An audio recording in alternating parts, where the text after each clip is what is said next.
Convido a igreja a abrir a Bíblia no livro de Efésios. Efésios, capítulo 4. Nós vamos dar prosseguimento à nossa série de mensagens, aquilo que nós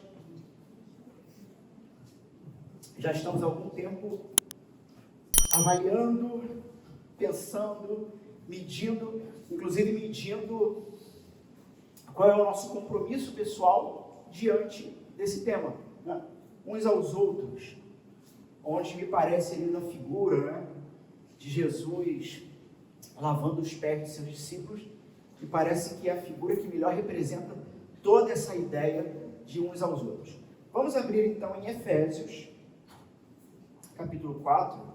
Eu vou fazer a leitura e a minha versão provavelmente é um pouquinho diferente da sua, pelo menos para essa primeira leitura. Eu escolhi essa versão exatamente por ser, para hoje pelo menos, por ser uma leitura mais fluida, mais fácil de compreensão. Eu vou ler na NVT, tá? Mas você pode acompanhar no seu texto e você vai perceber aí, talvez alguma diferença, mas já, inclusive, praticamente entendendo o que o texto está querendo dizer. Bom? Então, Efésios, capítulo 4, a partir do verso 17. Diz o seguinte. Todos acharam? Sim? Diz o seguinte: assim, eu lhes digo com a autoridade do Senhor, não vivam mais como os gentios, levados por pensamentos vazios e inúteis. A mente deles está mergulhada na escuridão. Andam sem rumo, alienados da vida que Deus dá, pois são ignorantes e endurecem o coração para Ele. Tornaram-se insensíveis, vivendo em função dos prazeres sensuais e praticam avidamente toda espécie de impureza. Mas não foi isso que vocês aprenderam de Cristo. Uma vez que ouviram falar de Jesus e foram ensinados sobre a verdade que vem dele, livrem-se então da sua antiga natureza e do seu velho modo de viver corrompido pelos desejos impuros e pelo engano.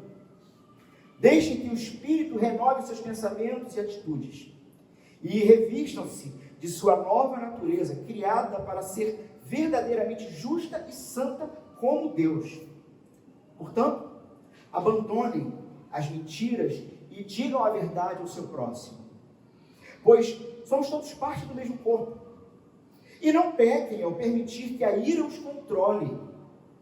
Acalmem a ira antes que o sol se ponha, pois ela cria oportunidade para o diabo. Quem é ladrão, pare de roubar. Em vez disso, use as mãos para trabalhar com empenho e honestidade e assim ajudar generosamente os necessitados. Evitem o linguajar sujo e insultante. Que todas as suas palavras sejam boas e úteis, a fim de dar ânimo àqueles que a ouvirem. Não entristeçam o Espírito Santo de Deus, o selo que Ele colocou sobre vocês, para o dia em que nos resgatará como a sua propriedade. Livrem-se de toda amargura, raiva, ira, das palavras ásperas e da calúnia, e de todo tipo de maldade. Em vez disso, sejam bondosos e tenham compaixão uns com os outros, perdoando-se como Deus os perdoou em Cristo Jesus. Amém. Podem assentar.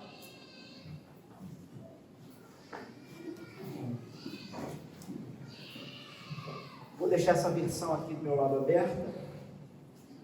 Uma versão que, para leituras devocionais, né, eu indico aí aos irmãos.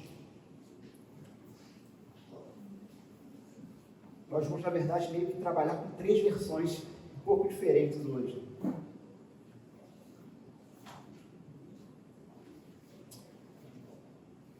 Bom, irmãos, então nós estamos trabalhando, essa série de mensagens, nós começamos já até perdi a conta de quando foi a primeira, de qual domingo foi. Sei que foi no Evangelho de João, onde Jesus, ele ali determinou uma nova lei, uma nova forma de se viver, uma nova forma de se viver como um povo, quando ele disse: amem-se uns aos outros assim como eu vos amei. Então ali Jesus, ele dá essa base característica distintiva para o amor e para a vida em comunhão. Então, meus irmãos, o amor ao próximo não é uma opção na vida cristã. Mas a gente está vendo, durante todos esses nossos encontros bíblicos, que o amor ao próximo, na verdade, é uma característica distintiva, tá, da vida daqueles que seguem Jesus. Irmãos, vamos direto ao ponto, então, a partir desse texto. Vamos direto ao ponto. Tendo Jesus estabelecido lá em João, no Evangelho de João, essa maneira da igreja viver, esse uns aos outros, a partir do amor, a grande questão, então, é como praticar isso. E esse texto de hoje aqui, ele é riquíssimo, ele daria, pelo menos aqui, para ficarmos uns 4 domingos, só em todos esses versos aqui, de tanta coisa boa que temos para falar aqui. Só que a gente tem que lembrar, então, que a gente está seguindo uma certa ideia, não é? Dentro de uns aos outros. E hoje, a ênfase é: perdoem-se. Perdoem-se uns aos outros. E eu preciso começar por aqui, né, praticamente pelo último verso, porque existe uma tendência muito grande, de em qualquer meio religioso você tem um certo discurso legalista. O que é o discurso legalista? Olha, você tem que viver assim, assim, assim, porque isso é o certo e pronto. Como se realmente, de alguma forma, nós pudéssemos sermos completamente bons e certos em tudo que a gente faz, né? Sermos perfeitos em tudo. E é daí que então vai virar, talvez, uma bola de neve na vida de muitos, em que eles vão gradativamente se decepcionando com a vida cristã. Porque assim, todo domingo o pastor está lá na frente dizendo que eu tenho que fazer isso, isso, isso para ser uma pessoa melhor. Mas olha só, eu não consigo. Essa é uma realidade sua ou de algum conhecido seu, sabe? Pessoas que ao longo da vida, ao longo da caminhada cristã, de repente, olha para um lado e para o outro e diz o seguinte: eu devo ser muito hipócrita, porque eu estou aqui, né, cantando e ouvindo uma leitura bíblica, mas no fundo eu não consigo ser ou estar dentro de um determinado padrão que se anuncia que tem que estar nesse padrão. E tudo que Paulo está dizendo aqui, no texto de hoje, Paulo está partindo para ações práticas. Então, para quem não conhece a carta de Paulo aos Éfesos, a igreja de Éfeso, do capítulo 1 ao capítulo 3, o apóstolo Paulo está tratando de forma teórica, ele está apresentando teologia. Então, você quer conhecer teologia, boa teologia, capítulo 1 ao capítulo 3. Agora, você quer saber como que você vive a partir dessa boa teologia? Se é que você crê nela, aí você vai ler então do capítulo 4 ao capítulo 6. O grande problema é você tentar ler do capítulo 4 ao capítulo 6 sem antes ter lido do capítulo 1 ao capítulo 3. Porque do capítulo 1 ao capítulo 3, ele vai dar as bases para como nós cristãos devemos viver. Nós temos que lembrar o seguinte: todos comigo? Sim? Temos que lembrar o seguinte: qual é o tema central da carta aos Efésios? A unidade da fé. Um só povo, um só corpo, um só rebanho. A partir de um acontecimento histórico e extraordinário. E o ponto então vai ser o seguinte: quando ele chega aqui no final do verso 32, perdoem-se uns aos outros, a gente tem que lembrar qual é o motivo desse perdão. Por que e como é possível perdoar uns aos outros? E aí, lembrando disso, tendo isso na mente e no coração, agora eu entendi por que do verso 17 até o 31 eu tenho que viver assim.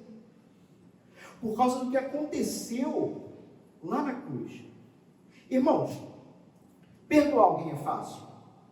Não é. principalmente dependendo do caso, né? Não é fácil. Mas o que o apóstolo Paulo vai estar trabalhando aqui com a igreja é qual é o padrão, qual é o teto, qual é o exemplo pelo qual nós devemos olhar para ele e a partir dele dizer, bom, então a partir deste exemplo é que eu vou caminhar, é que eu vou seguir. E o exemplo então é um Deus santo, santo, santo, e eu preciso que você visualize isso de alguma forma, guarde isso na sua mente. Deus é santo, santo, santo. E a humanidade, quando resolve se voltar contra ele, e alguém vai dizer, mas isso aconteceu há muito tempo, isso aconteceu lá em Gênesis capítulo 3, quando nossos primeiros pais, Adão e Eva, então decidiram viver sua vida pelas suas próprias regras, sem se importar com o que Deus pensava sobre isso. Sim, isso aconteceu lá, mas o grande problema é que todos nós continuamos replicando o que eles fizeram. Você quer uma prova disso? Olha para a sua vida. Olha para a sua própria vida e entendendo que, inclusive, eu falo também com cristãos, assim como Paulo está falando aqui.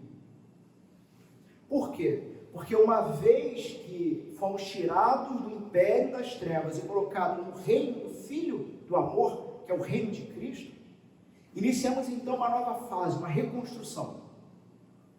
Só que vira e mexe você pode dar uma rateada, você pode esquecer do Evangelho, e você pode tentar viver uma forma de vida a partir de uma fé legalista. Então, o que é a fé legalista? Eu faço aquilo que a Bíblia diz, para que todos vejam como eu sou melhor do que eles. Conhece gente assim? Infelizmente eu conheço. Eu procuro ser o mais correto, o mais santo em tudo, para que todos olhem para mim e aplaudam, ou quando não, o sujeito vive dessa forma, para dizer assim, Deus, o Senhor está vendo. O Senhor está vendo que eu estou fazendo a minha parte. Agora eu estou obrigado. Ai de você, se a minha segunda-feira for ruim. Porque, olha, eu vim para o culto. Né? Ou, sei lá, me envolvi de alguma forma em alguma atividade religiosa. O Evangelho apresenta um Deus que é santo e que foi ofendido por homens e mulheres que pecam, pecadores. E como que Deus organizou, eu ia usar o termo tramou, mas tramou ia ficar meio.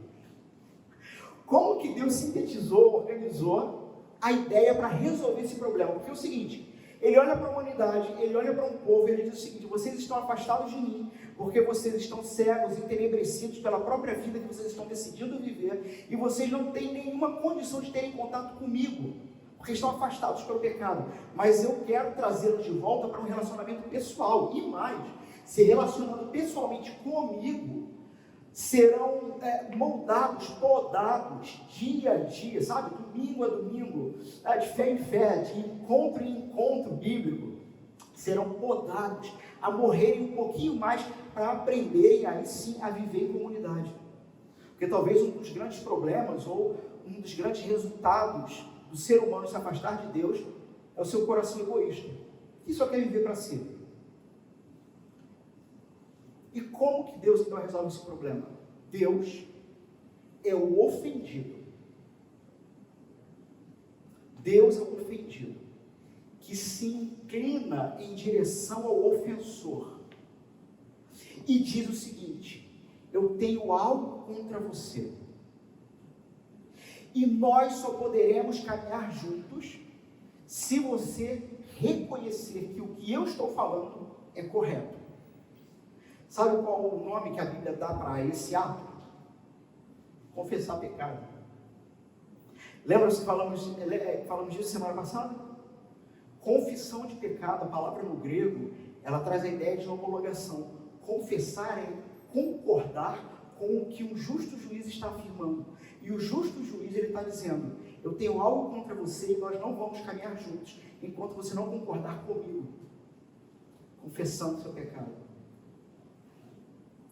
E o padrão, então, que Paulo vai colocar, está colocando, é esse. Bom, se o Evangelho se trata de um Deus que não tinha obrigação nenhuma de se inclinar para você, pecador, e te oferecer perdão, por que a sua grande dificuldade em perdoar?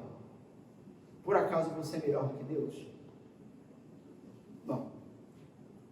Não é. Então esse é o padrão. A partir do que Jesus Cristo fez na cruz, Paulo vai dizer, olha, vocês viviam com determinadas características, que ele vai apresentar aqui, nós vamos ver, vocês viviam a partir de determinadas características, mas vocês agora foram libertos disso. Vocês conseguem enxergar a realidade da vida. E a gente tem que lembrar, então, que todo verso 17, cadê ele aqui? Todo verso 17 em diante, ele vai estar ligado a algumas coisas que foram ditas antes, nos capítulos anteriores. Então vamos lá, só para que vocês entendam, para eu contextualizar vocês dentro do texto, tá bom? Paulo, quando está falando sobre a unidade do corpo, o apóstolo Paulo está falando que o corpo de Cristo, que é a igreja, ele deve haver uma unidade nele, mas sem desprezar a diversidade. Então, a diversidade de pessoas dentro desse corpo, dentro dessa igreja. Paulo vai dizer, aqui no capítulo 4 ainda, que Deus dá presente, ou presentes, para esse povo, para a igreja. Quem são os presentes? Verso 7, acompanhe comigo no seu texto. E a graça foi concedida a cada um de nós segundo a proporção do dom de Cristo. E aí nós vamos para o verso 11. Ele mesmo, Deus, concedeu uns para apóstolos, outros para profetas, outros para evangelistas e outros para pastores e mestres, com vistas ao aperfeiçoamento dos santos, para o desempenho do seu serviço, para a edificação do corpo de Cristo. Então, Deus está trabalhando a sua igreja, e para trabalhar a sua igreja, Ele separa pastores, evangelistas, mestres, com um objetivo, com um propósito. Irmãos, vocês não sabem como foi libertador para mim, quando eu li esse texto há alguns anos atrás, e descobri qual era a função do ministério pastoral.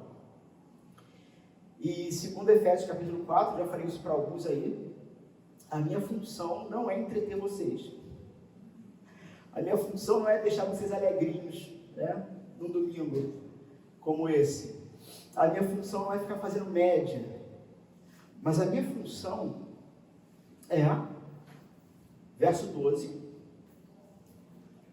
aperfeiçoar os santos do Senhor, os preparando para o serviço, preparando cada um de vocês.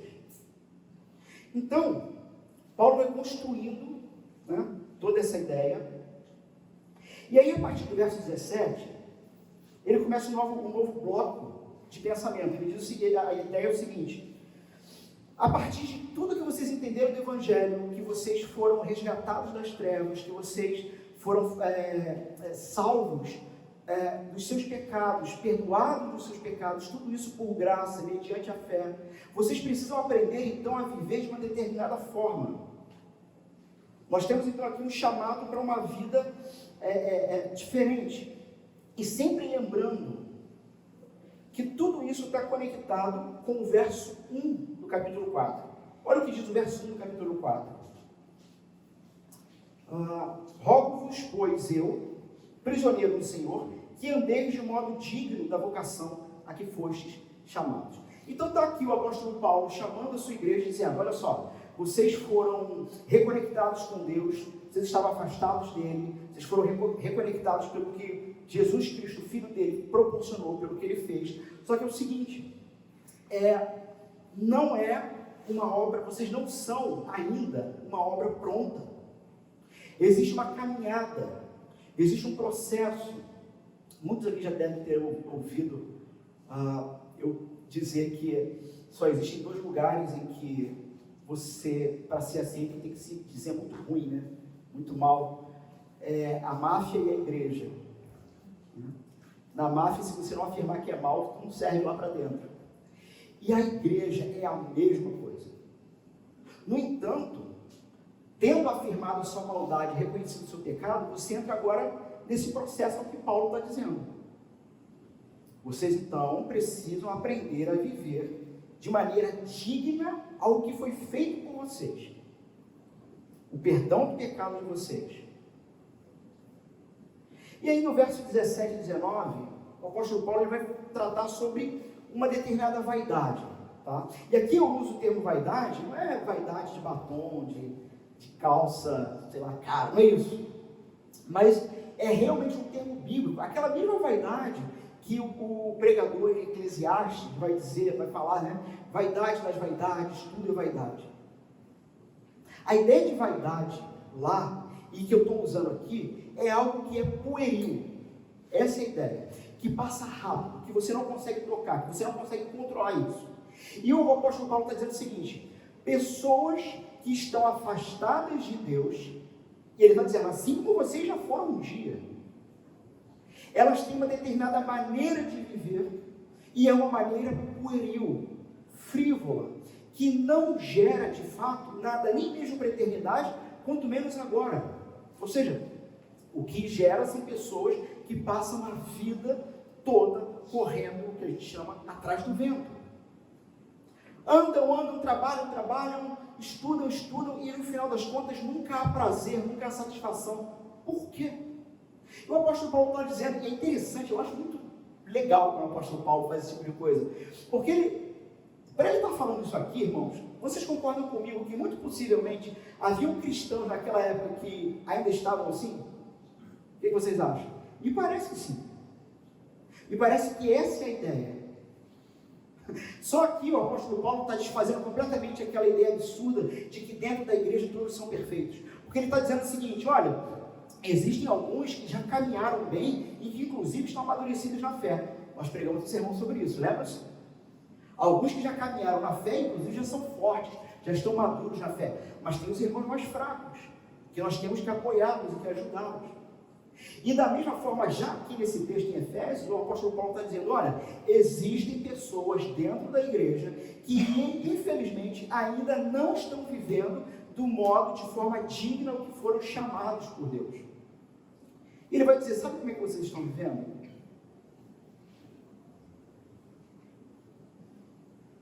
Ele começa no verso 17. Eu não sei se você está com a sua Bíblia aberta, mas eu oriento que sempre me acompanhe, até para ter certeza que eu não estou inventando nada. O apóstolo começa então dizendo assim: assim eu lhes digo. Ou seja, diante de tudo que foi dito, diante do evangelho pregado, diante de Efésios capítulo 1, né? Vocês estavam mortos em delitos e pecados, mas Deus vos deu vida quando vocês ainda estavam mortos. Vocês não fizeram nada para serem salvos. A salvação, então, é por graça, mediante a fé, e isto não vem de vós, é dom de Deus, é Deus que traz e salva. Mas, mediante isso, vocês precisam aprender a viver uma vida de santificação. Por quê? Para a gente chegar lá no finalzinho de perdoem-se uns aos outros, não é possível a prática do perdão mútuo se de fato você não estiver muito conectado com Cristo, com o seu Evangelho. Porque até mesmo um possível perdão que você dê para alguém pode ser um perdão muito falso. Tem uma canção de um artista chamado Jay Wacker, que ele começa dizendo o seguinte: tudo que eu faço é para mim, até a bondade que eu ofereço. Fui evoluindo assim, para conseguir o que eu mereço. Me parece então que esse é o retrato humano. Alguém que tem no seu discurso, primeiro eu, depois eu, terceiro eu, se sobrar um pouquinho me dá.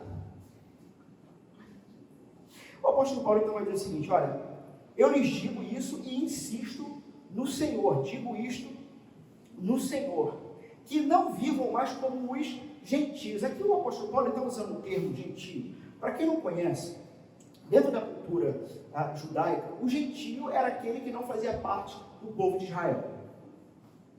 É isso. Então assim, se não é judeu, é gentio. Só que o apóstolo Paulo já está falando dentro de um contexto cristão. E dentro de um contexto cristão, quem é o povo de Deus? A igreja.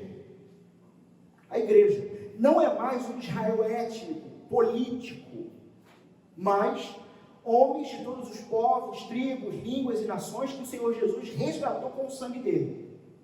Então, quando o apóstolo Paulo está dizendo o termo aqui, usando o termo gentio, ele já não está falando mais de ser judeu ou não judeu, mas ele está dizendo o seguinte: existem aqueles que fazem parte do povo de Deus, que tem suas características, nós vamos ver aqui.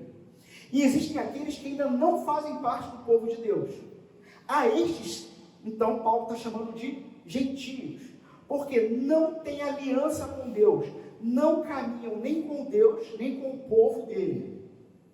E aí Paulo está dizendo, olha, dito tudo isso, vocês compreenderam o Evangelho? Compreenderam. Então, vamos pontuar alguma coisa. Como vivem os homens ou a humanidade distante de Deus? Como que eles vivem?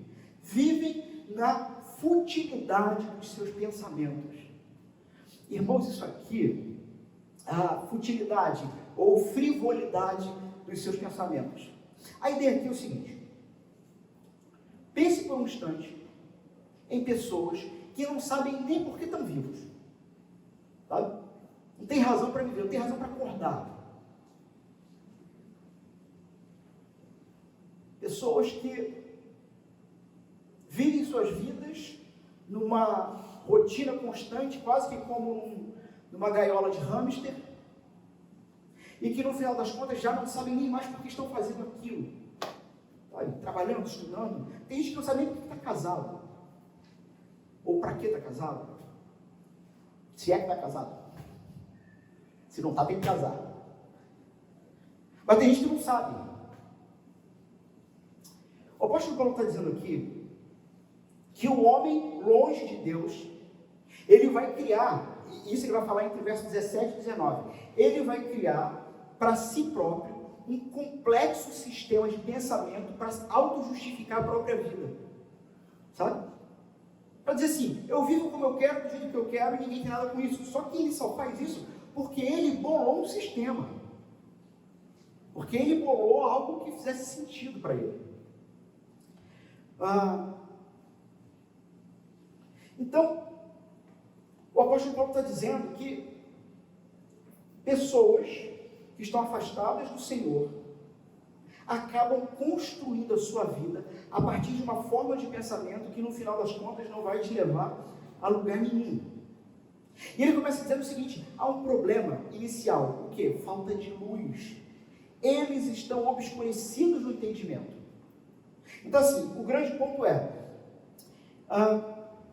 estão vivendo a partir de pensamentos que não geram nada, que não geram vida, que não geram de fato construção espiritual. E isso acontece porque eles estão obscurecidos no entendimento e, isso é o verso 18, separados da vida de Deus. Então sabe por que o ser humano afastado de Deus está vivendo uma vida frívola, uma vida fútil, que no final das contas não chega a lugar nenhum e, muito pior, na verdade, causa decepção. Do tipo, lutei e eu achei que tal coisa iria me satisfazer. Só durou um dia. Sabe aquela história? O iPhone está em que número agora, irmãos? Eu não sei. É o 15? Não sei. 13. Então pronto. Então o sujeito põe na mente que a satisfação da vida dele vai ser o iPhone 13. Correto? Espero que não tenha ninguém assim aqui. Você vai se decepcionar. Porque ele vai e se mata para conseguir isso. O iPhone 13. E aí depois de uma semana e uma pequena queda, o desgosto, aquela percepção de tá vazio de novo. Sabe, talvez uma necessidade de um telefone novo, uma pequena quebra. Ou seja, uma vida vivida para futilidade, para nada. Porque tem o seu pensamento, o seu entendimento obscurecido e está separado da vida de Deus. Ou seja, a ideia é que esses são realmente estrangeiros. Eles não sabem como se vive agora a partir de uma nova regra de vida. Qual é essa nova regra de vida? O amor. Novo mandamento vos dou, que vos ameis uns aos outros como eu vos amei. Quando vocês fizerem isso, de fato, aqueles que estão fora, que estão separados, irão olhar para vocês e irão dizer: esses são realmente filhos de Deus. Foi o que Jesus disse. Então, estão separados da vida por causa da ignorância em que estão, devido ao endurecimento dos seus corações. Paulo está montando uma série de argumentos aqui. Vida vivida para nada, porque está cego. Está cego porque está separado de Deus. E tudo isso separado de Deus devido a um determinado endurecimento do coração, que a gente chama de coração de pedra, que quer viver e construir tudo para si próprio. E mais, perdeu-se toda a sensibilidade.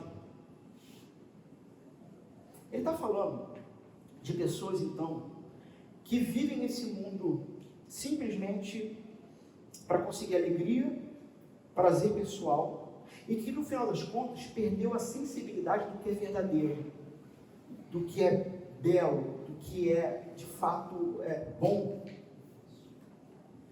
Se entregaram à depravação, cometendo com avidez toda espécie de impureza. O verso 18, ele nos dá a origem do problema. Qual é o problema humano? Qual é a fonte do problema humano, então? Coração. O seu problema não é o que você deseja. Assim, não é o que você está almejando e conquistando. Sabe? O seu problema, por exemplo, não é de fato que você mente. O grande pecado da sua vida não é você roubar ou adulterar. Tudo isso é um transbordamento de uma represa que estava lá dentro, segurando até onde pôde. Um coração endurecido, separado de Deus, que era ávido para seu bem pessoal, para sua autossatisfação, e que uma hora essa represa, ela estoura e se transforma num pecado praticado. Ora, qual é a fonte do problema humano? Não são os atos. Os atos apenas estão revelando o que está na fonte.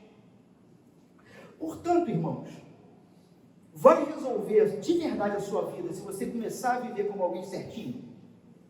Alguém deve estar pensando: esse pastor está maluco.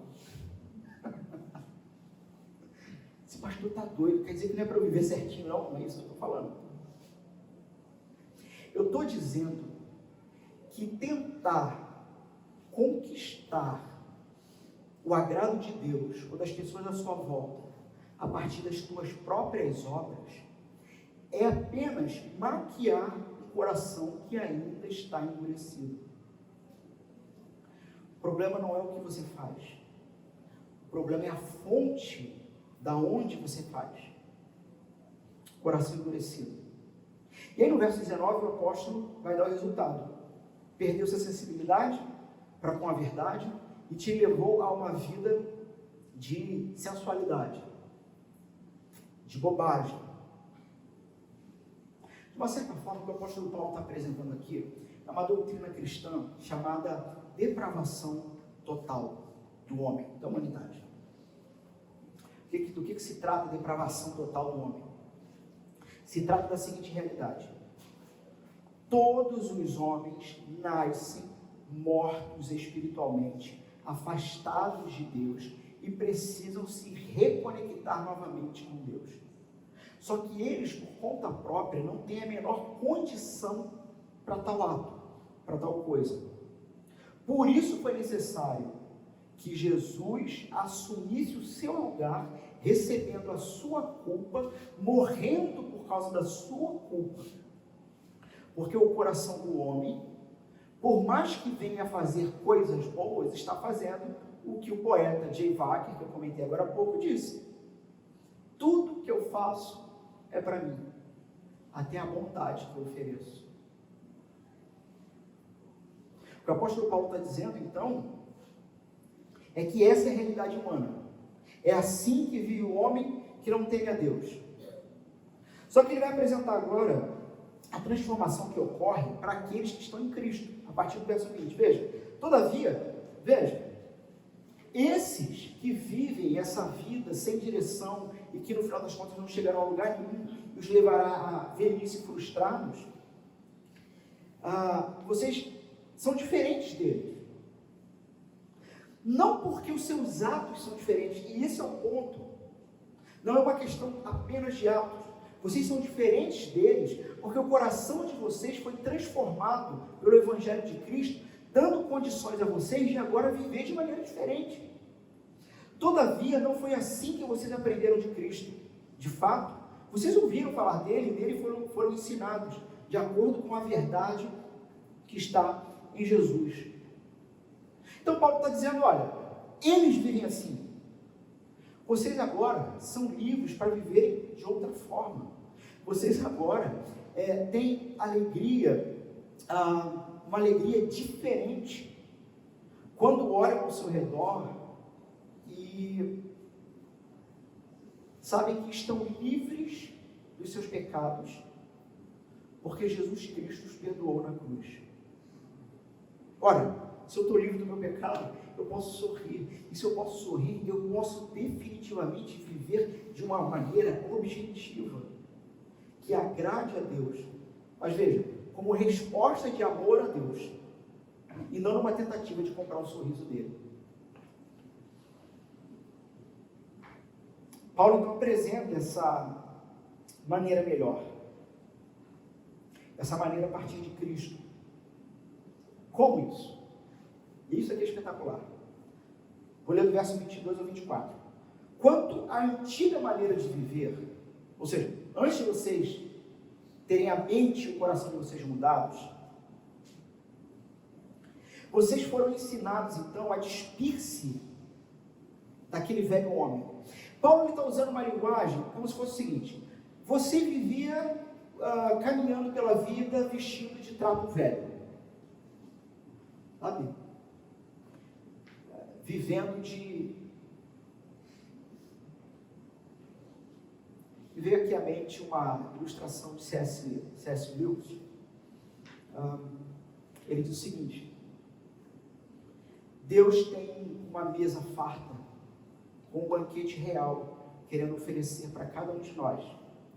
Mas, infelizmente, nós nos contentamos em continuar brincando com nossos bolinhos de lama. Bolinhos de lama. Então, você vivia antes se divertindo com bolinhos de lama, com trapos, roupas esfarrapadas. E ele está usando essa linguagem para dizer: isto era um velho homem, este era um velho você. Olhe para a cruz, olhe para o que Cristo fez e saiba que você não tem mais que andar daquele jeito. Você não tem mais que se corromper com seus desejos enganosos. Mas você tem que agora ser renovado no modo de pensar. E, verso 24, revestir-se do novo homem, criado para ser semelhante a Deus em justiça e em santidade proveniente de verdade. Então ele está dizendo o seguinte, e ele usa essa linguagem: você foi feito nova criatura em Jesus. Ora, abraça o pacote inteiro, sabe? Tome de fato uma decisão na vida para caminhar se despindo da antiga maneira que você vivia, para agora se vestir desse novo homem. Essa linguagem é muito interessante, porque o apóstolo Paulo, em outro momento, vai dizer o seguinte: revistam-se do Cordeiro de Deus.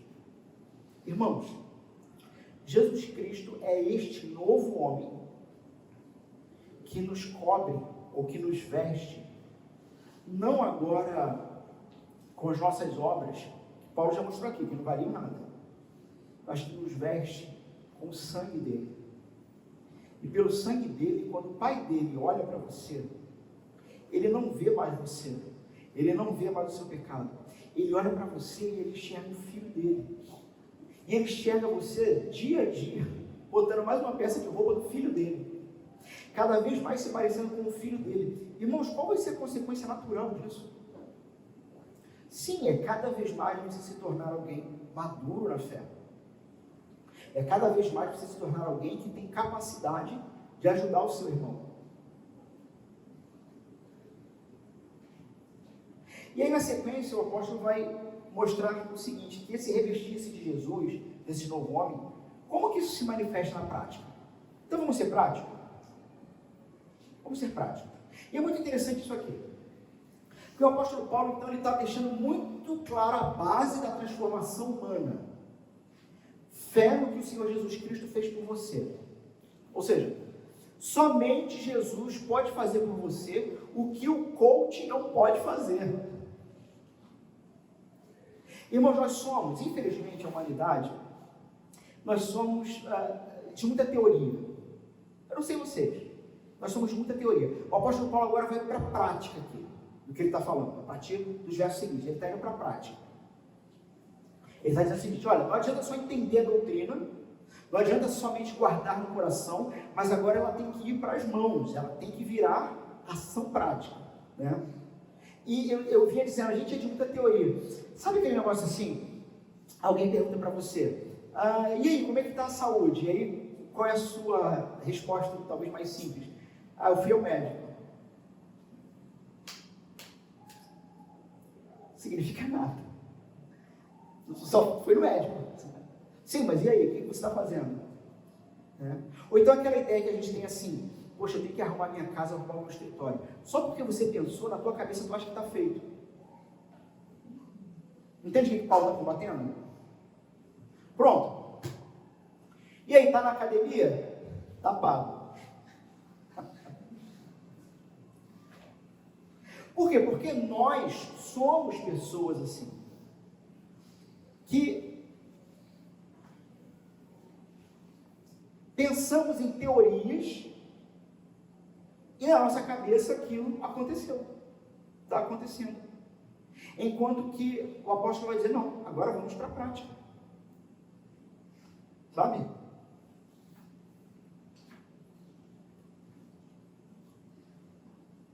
Vamos para a prática disso aqui. Como isso se mostra na prática real?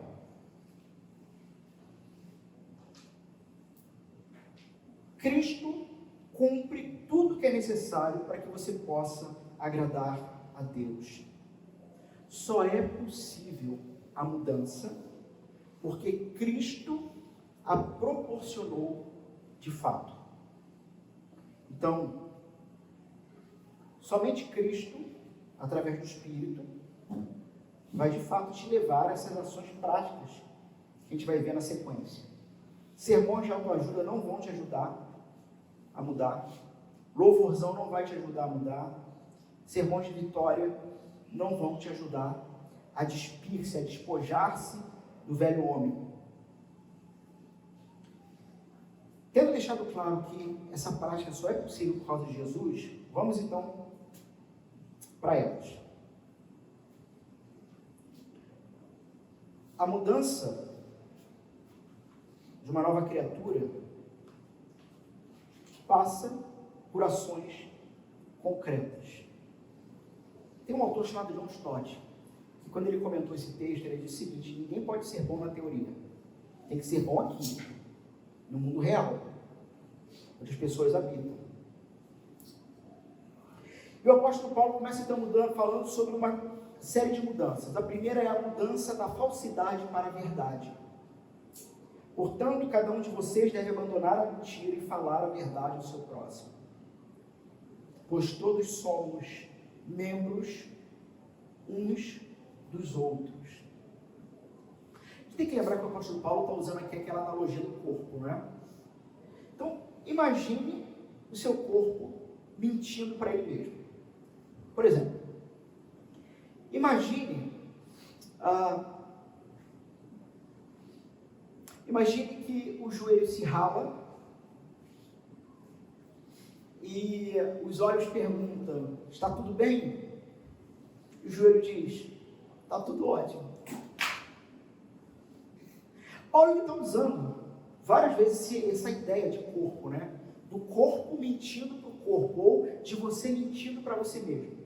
Imagine os olhos que mentem para as mãos ao não avisar que determinado objeto está quente, está fervendo. O apóstolo Paulo então está dizendo o seguinte: você, cristão, tendo fé em Jesus, e claro que Ele é a base da sua mudança, transforme falsidade em verdade. Porque encontrar a Cristo é encontrar um novo reino. Antes você vivia no reino da mentira, onde tudo era mais fácil. Agora você vive no reino da verdade. E no reino da verdade, a vida não é fácil. Sabe aquela história, né? Venha ser cristão que sua vida vai ser melhor. Não vai nada. Não vai. No entanto, ela vai ser mais plena. Porque fomos encontrados pelo Senhor que não mente.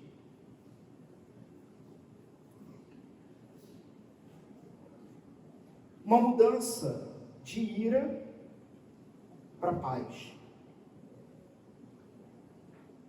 Quando vocês ficarem irados, não pequem, apaziguem a sua ira antes que o sol se ponha e não deem lugar ao diabo. Não deem espaço para que o diabo venha agir, porque a sua ira não resolvida pode vir a criar muitos e muitos problemas. Uma mudança da cobiça para a generosidade. O que furtava, não furte mais, antes trabalhe, fazendo algo de útil com as mãos, para que tenha com que repartir com quem estiver em necessidade. E é muito interessante isso, não é? É sair de um desejo de ter para si, para entrar numa outra forma de vida, onde você faz para ajudar quem não tem. Onde você faz para ser mais generoso. Quarto, uma mudança da boca que mata, agora para uma boca que traz vida. Nenhuma palavra torpe saia da boca de vocês, mas apenas a que for útil para edificar os outros, conforme a necessidade, para que conceda graça aos que ouvem. Então veja o que Paulo está falando para os cristãos. Irmão, cristão, não use palavras torpes. Eu já falei isso com alguns. Vocês sabem disso. Sabe? Palavras ruins. Palavras sujas. E a gente tem que lembrar aqui que o apóstolo Paulo ele não tem em mente somente a ideia de palavrão ou desse tipo de coisa. Mas torpeza de palavra tem a ver com corrupção e com insulto. Então, do que Paulo está falando aqui? Os irmãos, lembre-se, vocês são membros uns dos outros. Vocês são o mesmo corpo, fazem parte do mesmo corpo, que é o corpo de Cristo. Não ponham o sol sobre a ira de vocês uns com os outros. Não mintam uns para com os outros. Não roubem, mas ajudem uns aos outros trabalhando. E mais, cuidado para não pecar tecendo críticas maliciosas às outras pessoas. Sabe, e a gente tem que lembrar o seguinte, que o apóstolo Paulo está falando dentro de um contexto de pensamento, de cosmovisão. Um pensamento que desce para o coração e que precisa se tornar prático. Então ele está dizendo o seguinte, cuidado, porque ainda existem, e tem que se arrepender desse pecado, cristãos que de fato, parece que o prazer da vida deles, às vezes me leva até a duvidar da própria conversão, mas tem gente que o prazer da vida deles realmente é ir vir para um ambiente como esse, de encontro cristão com o objetivo de tecer críticas maliciosas contra outros. Você tem que se arrepender disso, porque isso não é coisa de crente. Sabe? Gente que parece que vive assim. Quando não é a crítica maliciosa, é o comentário humilhante. Sabe aquela zombaria que você faz para diminuir alguém? Aí a pessoa até ri também, para não ficar sem graça, para não ficar mais feio. Você lá no fundo do coração fala: atingir. Isso não é coisa de cristão. Se você tem prazer nisso, pode ser que você não tenha se convertido ainda. Aquela fofoca, sabe, que convence. Brasileiro parece ter muito disso, né? A gente tem um negócio que a gente nunca dificilmente abre a boca para elogio. Normalmente, ou é para criticar ou é para diminuir.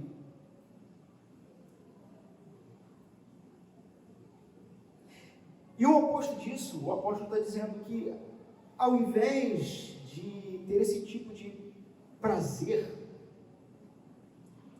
nossas palavras elas têm que trazer um benefício espiritual para o povo, um benefício de graça. Sabe, pessoas que, você já passou por gente na sua vida, em que ao esbarrar com ela na vida, a ter um bate-papo com ela, a tomar um café, sabe, você sai daquele encontro, parece que respirando até melhor, dizendo: cara, que gente boa, que gente boa. O apóstolo Paulo está dizendo: irmão, era isso que era para eles estarem dizendo de vocês, cristãos. Que gente boa, que quando passa por mim, a manifestação de graça, sabe, não há falácia, não há malícia, não há torpeza, não há comentário humilhante.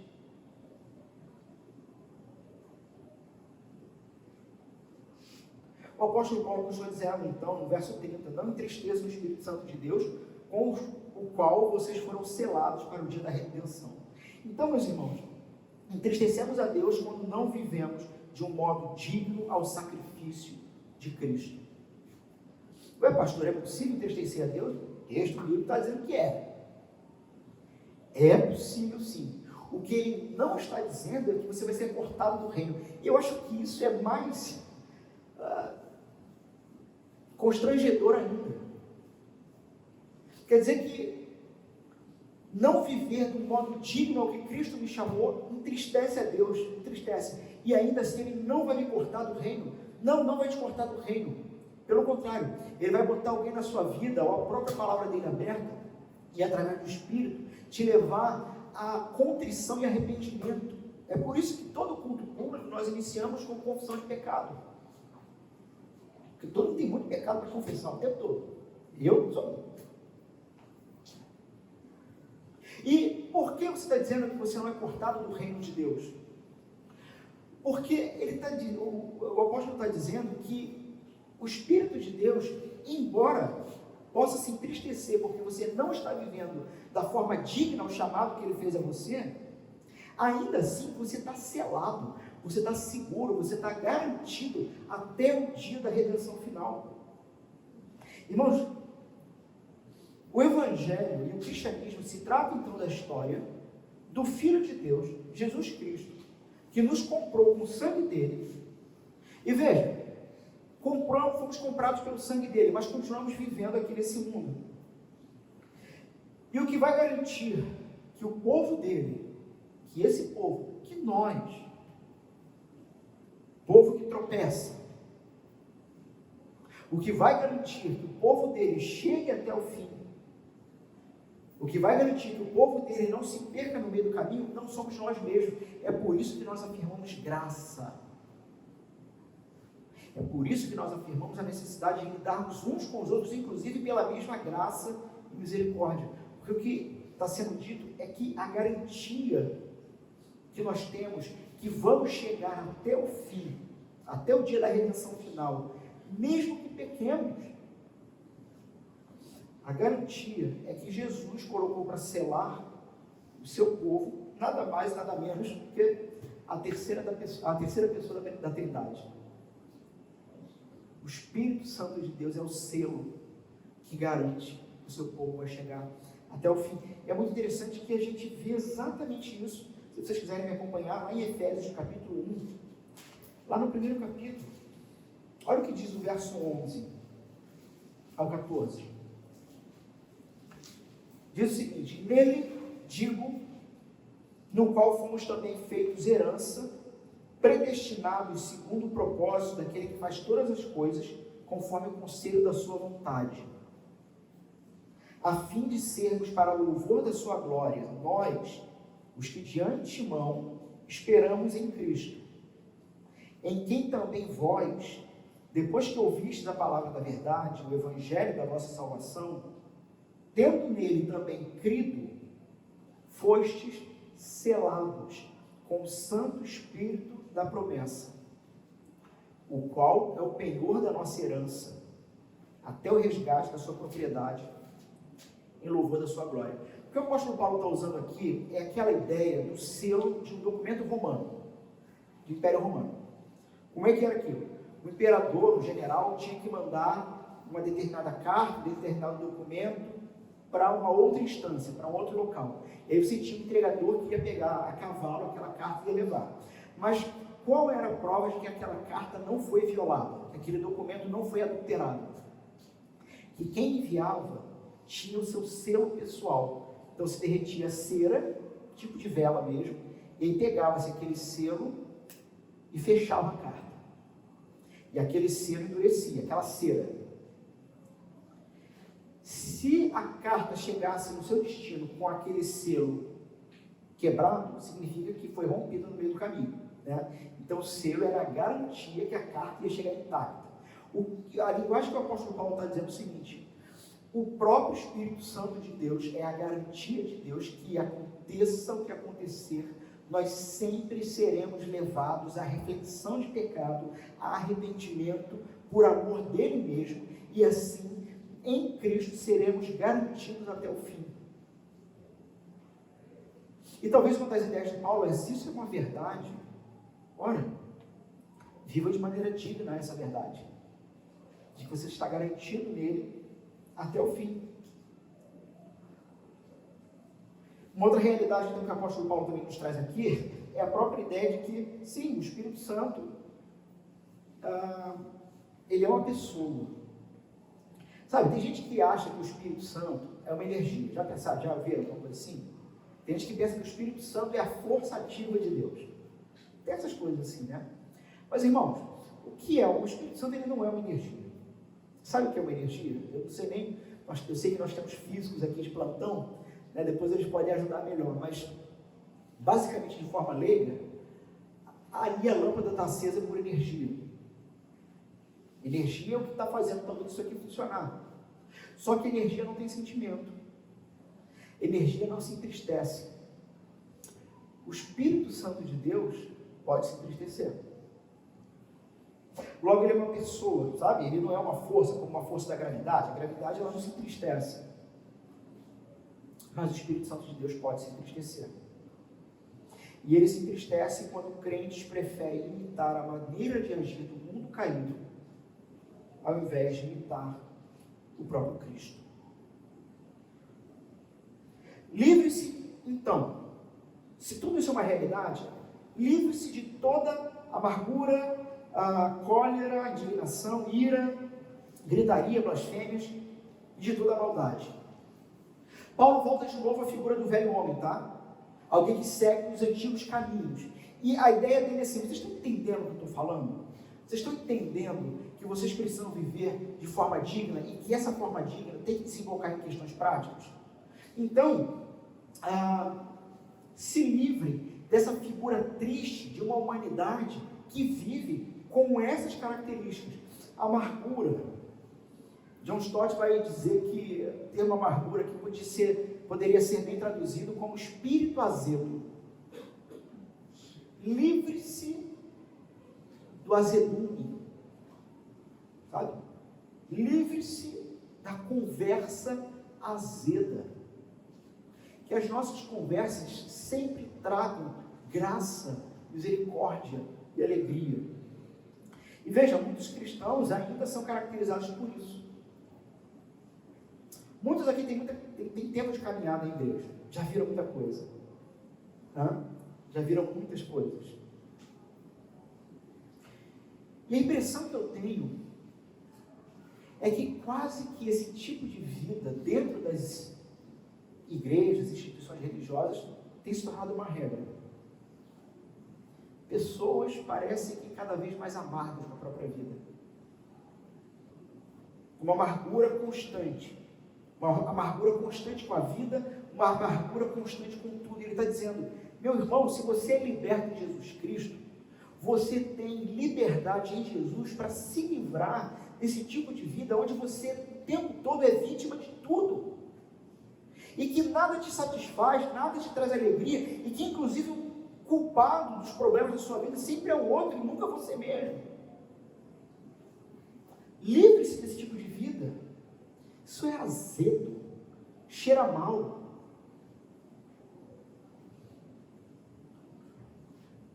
Da cólera, dessa disposição feroz, uma disposição apaixonada, uma pessoa que anda, a ideia é alguém que anda o tempo todo com as garras para fora, sabe? Pessoas que querem resolver tudo no grito, as gritarias, as blasfêmias. O termo aqui tem mais a ver com maledicência, sabe? Calúnia, mentira. E também de toda maldade ou malícia. E aqui, irmãos, maldade e malícia, o apóstolo Paulo ele não tem em mente, isso por causa do termo grego, ele não tem em mente, embora a gente também possa falar sobre isso, mas o que ele está dizendo aqui não é algo sexualizado, sabe? Livre-se de toda malícia. Ele não está aqui falando sobre algo sexualizado. O que ele está falando é de uma certa disposição maligna que existe no coração humano contra os irmãos.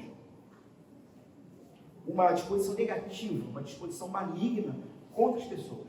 Está dizendo, se livra disso. Eu tive uma funcionária uma vez na drogaria em que eu fiquei assustado com uma situação. Eu nem sabia que tinha aquilo, não sei nem se existe, né? Mas alguém, a mãe dela, alguém mandou para ela uma mensagem, WhatsApp, e daqui a pouco ela começou a rir no balcão. O que foi, fulano? Não, porque fulano mandou mensagem aqui para mim, mas apagou. Só que eu tenho um não sei o que aqui no WhatsApp que não apaga. Que fica a mensagem. Você nem se existe isso. Existe? Não sei se era um beta, não sei o que era. Eu fiquei assim. E era aqui, ó. Estou vendo que ela queria me falar e apagou. Falei, meu Deus. Isso é o coração humano, cara. Eu falei para ela assim, fulana, mas será que ela não apagou porque ela se arrependeu? Não, mas é exatamente isso, eu quero pegar. Meu Deus. Claro que eu dei uma boa lição para ela, no sentido de... Eu fiquei realmente assustado. Como que falta amor no coração do ser humano. Eu falei, você não consegue ter um pingo de misericórdia de alguém que pode ter cometido um erro, e antes de você ver, e antes de atingir o seu coração, essa pessoa quis impedir o seu coração de ser afetado por aquela bobagem que ela falou, ela apagou antes, e agora você aí, babando, com as garras de fora. Gente, isso é o homem sem Cristo autocentrado, se achando dono da razão e detentor da verdade e da justiça, que age com malícia, que realmente joga indireta e pegadinha para pegar o irmão.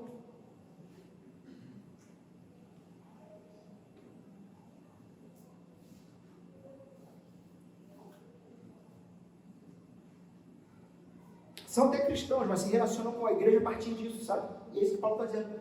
Larguem isso.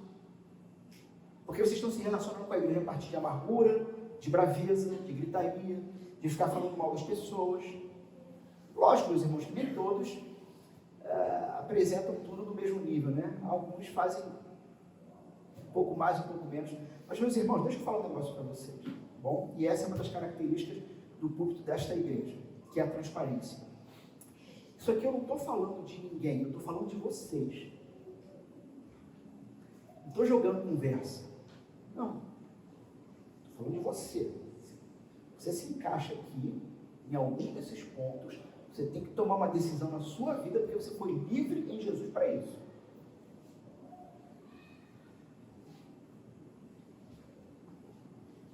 A pergunta é, caminhando para o fim, você teve experiências assim na vida? Sabe, na caminhada cristã? Você olha para as pessoas ao seu redor e você percebe esse mesmo perfil? De alguns mais, outros menos? Como que você lida com isso?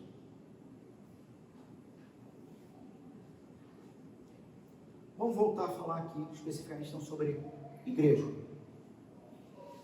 Quando você pensa em igreja, o que lhe vem no coração? É amargura? Irmãos, quantos aqui tem histórias assim? De amargura?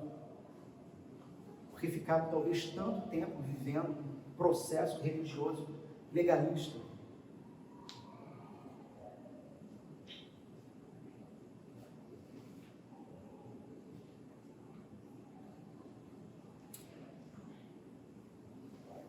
Cristo quer isso para a sua igreja. Ele quer que nós vivamos de aparência aqui dentro, sabe? Pessoas que entram na igreja, ou você entra na igreja,